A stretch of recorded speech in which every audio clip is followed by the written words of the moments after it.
할렐루야 샬롬 인사하십니다. 할렐루야 샬롬 샬롬 샬롬 샬롬 샬롬.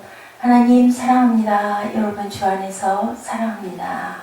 네, 오늘은 열왕기하 4장 38절에서 44절 말씀, 흉년의 때 임하는 해라는 제목으로 여러분과 함께 은혜를 나누도록 합니다. 38절에 엘리사가 다시 길갈에 이르니 그 땅에 흉년이 들었는데 선지자의 제자들이 엘리사의 앞에 앉은지라. 엘리사가 자기 사원에게 이르되 큰 솥을 걸고 선지자의 제자들을 위하여 국을 끓이라 하매. 흉년이에요. 흉년이다 보니 국을 끓여서 나눠주기를 원합니다. 엘리사가 한 사람이 채소를 캐러 들에 나가 포도동굴을 만나 그것에서 들 호박을 따서 옷자락에 채워가지고 들어와 썰어서 국 끓이는 솥에 넣되 그들은 무엇인지 알지 못하더라. 굉장히 흉년 들고 어려울 때다 보니까 들 호박이 있으니까 그걸 따다가 채를 썰어 넣었습니다. 40절에 이에 퍼다가 무리에게 주어 먹게 하였더니 무리가 국을 먹다가 그들이 외쳐 이르되 하나님의 사람이여 솥에 죽음의 독이 있나이다 하고 능히 먹지 못하는지라. 엘리사가 이르되 그러면 가루를 가져오라 하여 솥에 던지고 이르되 퍼다가 무리에게 주어 먹게 하라 하매 이에 솥 가운데 독이 없어지니라. 한 사람이 바알 살리사에서부터 와서 처음 만든 보리떡 20개와 또 자루에 담은 채소를 하나님의 사람에게 드린지라. 그가 이르되 무리에게 주어 먹게 하라. 그 사환이 이르되 내가 어찌 이것을 100명에게 주겠나이까 하나. 엘리사는 또 이르되 무리에게 주어 먹게 하라. 여호와의 말씀이 그들이 먹고 남으리라 하셨느니라. 그가 그들 앞에 주었더니 야훼께서 하신 말씀대로 먹고 남았더라. 네, 이런 내용입니다. 사람들이 가장 크게 착각하는 것 중에 하나가 풍성할 때가 좋다는 생각. 그렇죠. 여유가 없는 것보다는 여유가 있고 남아서 그냥 흔하게 남들에게도 인심을 쓸 수 있는 풍성할 때가 좋다는 생각들은 우리는 일반적으로 다 합니다. 모든 것이 다 넉넉하고 뜻대로 되지고 모든 것이 잘 되어갈 때가 좋다고 생각을 하는데 그렇지 않다라는 거죠. 예, 영적으로 보면 그 땅은 너무 뭐가 풍요가 넘치면 낭비가 되게 되고, 그죠? 풍요하다 보면은 거기에서 꼭 보면 여러 가지 그 잡기들이 일어나게 돼요. 여유가 많다 보면. 예, 그렇기 때문에 오히려 죄가 만연한다. 그렇기 때문에 이 땅은 무조건 좋은 것이 좋은 것만은 아니고 이 땅에서 고난과 역경 속에 있을 때 더 많은 좋음이 있을 수도 있다라는 거. 본문은 이스라엘의 흉년이 들었을 때 이만 좋은 것을 살펴보는 그런 기회. 그러다 보면 뭘까요? 네, 우리가 고난 중에도 즐거워하고 기뻐하라. 하나님께서 우리에게 어떤 뜻이 있으셔서 어려움과 고난을 주실 수도 있다. 그 고난을 통해서 우리가 더 많이 기도하고 하나님을 만나는 귀한 역사, 그 은혜가 넘칠 수도 있다라는 그런 말씀입니다. 흉년의 때 안에서도 이스라엘이 흉년이 들다 보니까 고생을 하죠. 수많은 사람들이 허기진 배를 안고 자야 했어요. 선지생도에게는 더구나 예외가 아니었겠죠. 먹고 살 길이 없고 일을 안 하고 공부들을 하는 사람들이다 보니까 당연히 선지학교는 더 어려울 수밖에 없어요. 누가 도우려고 하겠습니까? 나 먹을 것도 없는데. 그러다 보니까 자력으로 먹고 살지 못하고 외부의 도움으로 먹고 살아야 하는데 자기 먹을 것도 부족한 사람들이 신학교에게 지원을 했을 리가 없죠.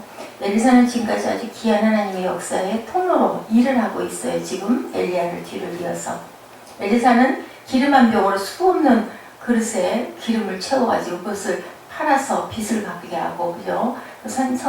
죽은 선지생도의 아내가 엘리사를 찾아왔을 때 그런 사건이 일어나죠. 그렇게 함으로 인해서 아주 좋은 일을 많이 했습니다. 더 이제 배고픈 선지자 생도들에게 이 기적을 준다면 귀한 일이죠. 또 하나님 살아계심을 증거할 수도 있고 감사가 터져나올 수도 있고 감격해서 더욱더 열심히 공부를 할 수도 있었을 것입니다. 네, 그것이 다른 사람들에게 믿음을 심어줄 수 있는 것으로 보이기도 하죠. 엘리사는 그렇게 생각하지 않았어요. 하나님께서는 그렇게 생각하지 않았다라는 거죠. 하나님은 엘리사가 가르치는 선지학계에도 흉년의 아픔이 그대로 있게 하셨죠. 그 선지생도들 엘리사가 기적을 잘 일으키니 매일매일 그렇게 먹을 거를 좀 공급해 줬더라면 더 은혜가 넘칠 수도 있고 하나님이 살아계신다 알 수 있었을 건데 그렇게 하지 않았고 엘리사도 그렇게 하지 않았고 하나님이 그렇게 하지 않았다라는 얘기입니다. 선지자 학교는 흉년을 그대로 온몸으로 받아들여서 그들은 들로 나가 사람이 먹기 어려운 그 어떤 풀을 뜯어다가 풀떼죽을 쓰는 거예요. 근데 이번에는 그것도 부족해서 식용이 아닌 거 들 호박을 따다가 끓이다 보니까 거기에 독이 있었습니다. 예. 하나님은 엘리사에게 은혜를 주셔서 그 죽이 쓰지 않고 먹을 만하게 만들었어요. 독도 있고 쓰고 먹을 수가 없는 그러한 죽이다 보니까 예, 이것도 또한 하나님이 임재하신다는 것을 나타내는 거죠. 예, 흉년의 때에 이런 것들로 인하여 은혜를 느끼게 하고 흉년도 필요하기 때문에 흉년에서 벗어나는 것이 아니라 어떻게 하도록 극복하도록 이 말씀에서는 우리가 세상을 살아가면서 극복해야 될 것들이 많다라는 것을 말씀하고 계세요. 너무 여유있게 너무 고생하지 않고 너무 편하게 산 그런 아이들은 극복하기가 어렵죠. 어떤 상황 어려움이 오면은 그것을 극복하려고 하는 게 아니라 도망가려고 해요. 그리고 그것을 극복해 넘기지를 못하고 주저앉고 마는 경우가 많이 생깁니다. 그래서 고생하고 자란 사람들은 웬만한 고생에도 눈물 흘리지 않고 꿋꿋하게 잘 이기고 나가고 뭐 이런 것 중은 뭔 상관이 없다라고 하는데 그런 것을 해보지 않은 사람들은 그런 일이 당하면 어떻게 돼? 곧 죽을 것 같이 두렵고 무섭습니다. 예. 흉년이기에 더 큰 은혜가 42절에 한 사람이 바알 살리사에부터 와서 처음 익은 식물 보리떡 20과 또 자루에 담은 채소를 하나님의 사람에게 드린지라 저와 가로되 무리에게 주어 먹게 하라. 근데 첫 번째 기적은 어떤 거였어요?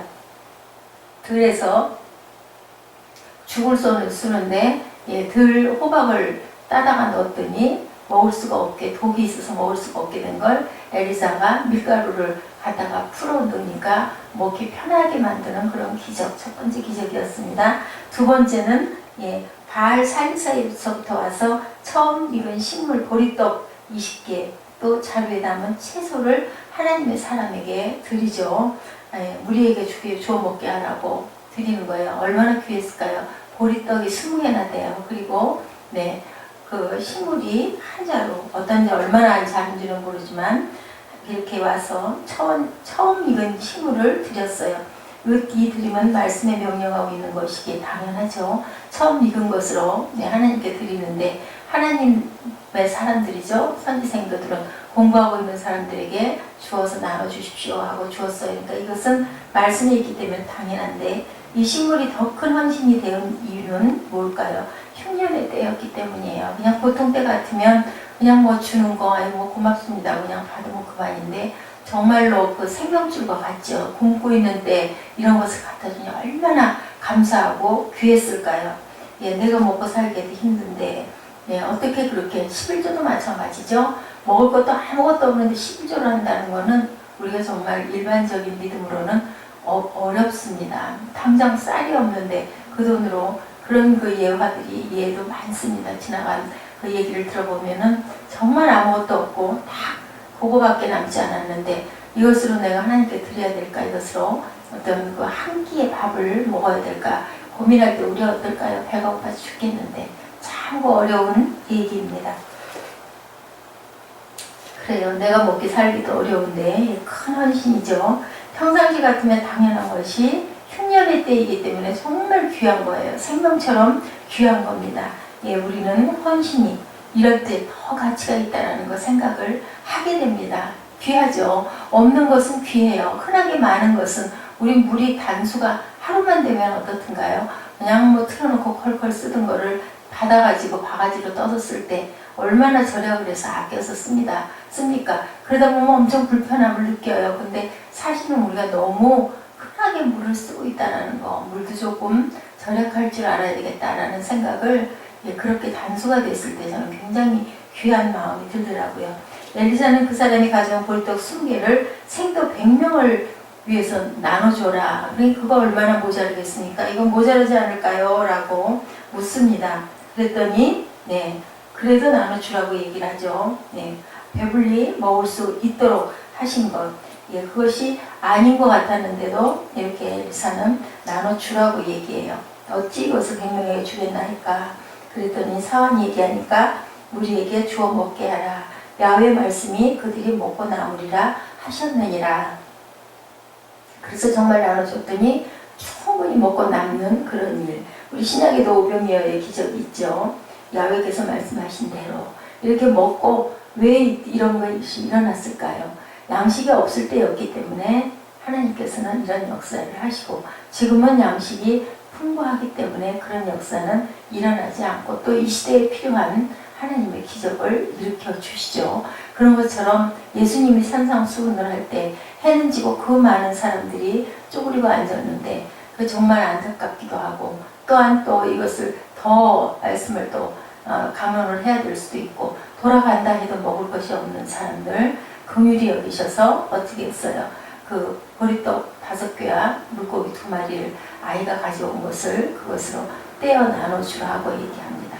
그 보리떡 5개를 떼도 떼도 그것이 없어지지 않을 만큼 계속 나눌 수가 있게 하시는 그런 기적을 나타내게 되죠. 이런 것처럼 하나님께서는 우리가 배가 고픈 것을 알고 계시는 거예요. 배가 고프고 필요한 것을, 그래서 필요한 것을 우리가 행동으로 행했을 때 그것이 넉넉하게 나눌 수 있도록 하나님께서 역사를 하신다라는 거.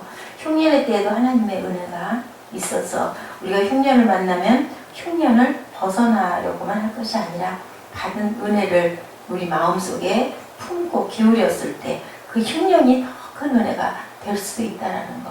우리가 어려움이 있을 때 그 어려움을 우리가 피해서 달아나려고 할 일이 아니라 극복해 보는 거. 그랬을 때 하나님의 은혜가 임하시고, 그래서 우리가 생명을 내려놓으면 하나님께서 채우신다라는 그러한 말씀이 있습니다.